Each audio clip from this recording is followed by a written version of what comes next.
आज का हमारा मौजू डिग्री बनाम स्किल्स पर है।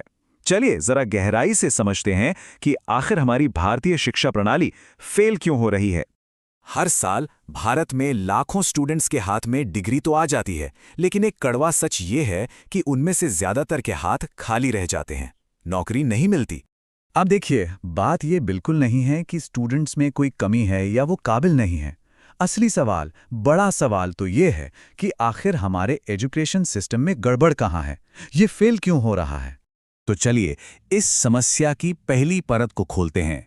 जो सबसे बड़ी दिक्कत नजर आती है वो है डिग्री का होना पर स्किल का ना होना। देखिए, एक तरफ हमारा सिस्टम है जो सर्टिफिकेट्स देता है, रट्टा लगाना सिखाता है और बस जैसे तैसे सिलेबस पूरा करने पर जोर देता है।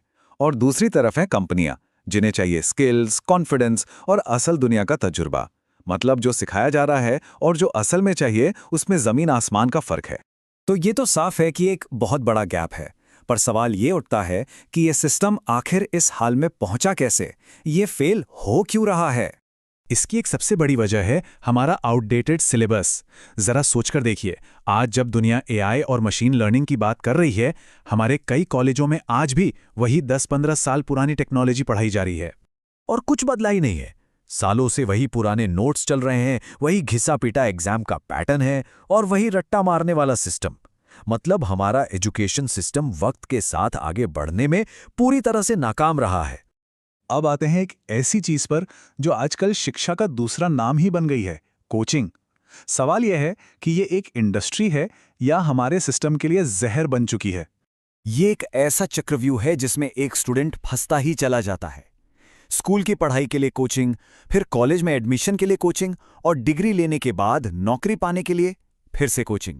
और इस पूरी कोचिंग इंडस्ट्री का आप जानते हैं, बस एक ही मंत्र है, सोचो मत, सवाल मत करो, बस सिलेक्ट हो जाओ। ये मानसिकता सीखने की जो असल प्रक्रिया होती है उसे ही खत्म कर देती है। और इसका नतीजा क्या होता है? बिल्कुल सीधा और साफ।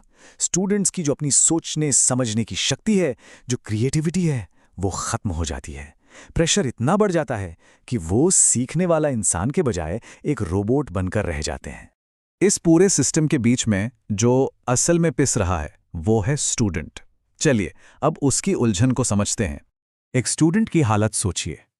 एक तरफ से माता पिता का दबाव है कि कोई सेफ करियर चुनो, दूसरी तरफ से समाज का प्रेशर है कि सरकारी नौकरी ही सबसे अच्छी है, और फिर सिस्टम है जिसे सिर्फ और सिर्फ डिग्री से मतलब है। इस सारे शोर शराबे और दबाव के बीच एक सबसे जरूरी सवाल तो कोई पूछता ही नहीं कि भाई उसकी अपनी काबिलियत क्या है, वो असल में करना क्या चाहता है। और सच तो ये है कि इसमें स्टूडेंट की कोई गलती नहीं है। हमारे सिस्टम ने उन्हें कुछ गिने चुने पहले से तय रास्तों के अलावा कोई असली ऑप्शन दिया ही नहीं है। तो अब आते हैं इस विश्लेषण के सबसे जरूरी हिस्से पर। इस पूरी समस्या का सच क्या है और आगे बढ़ने का रास्ता क्या हो सकता है। देखिए, इस पूरी बातचीत का निचोड़ बस एक लाइन में है। समस्या की जड़ ये है कि भारत का एजुकेशन सिस्टम ये नहीं सिखाता कि कैसे सोचना है, बल्कि ये सिर्फ दिए गए निर्देशों को फॉलो करना सिखाता है। बस आंख बंद करके एक भीड़ का हिस्सा बनना सिखाता है। और जब तक हम इस बुनियादी खामी को ठीक नहीं करते, तब तक देश में डिग्रियां तो बढ़ती रहेंगी, लेकिन उनके साथ साथ बेरोजगारी भी बढ़ती ही जाएगी। हमें स्किल्स को पहली प्राथमिकता देनी होगी, प्रैक्टिकल लर्निंग की मांग करनी होगी और कोचिंग के इस जाल से बाहर निकलकर सोचना होगा। और आखिर में एक सवाल जो हम सभी को खुद से पूछना चाहिए, अगर हम इस प्रॉब्लम के बारे में खुलकर बात ही नहीं करेंगे तो फिर बदलाव की उम्मीद कैसे की जा सकती है?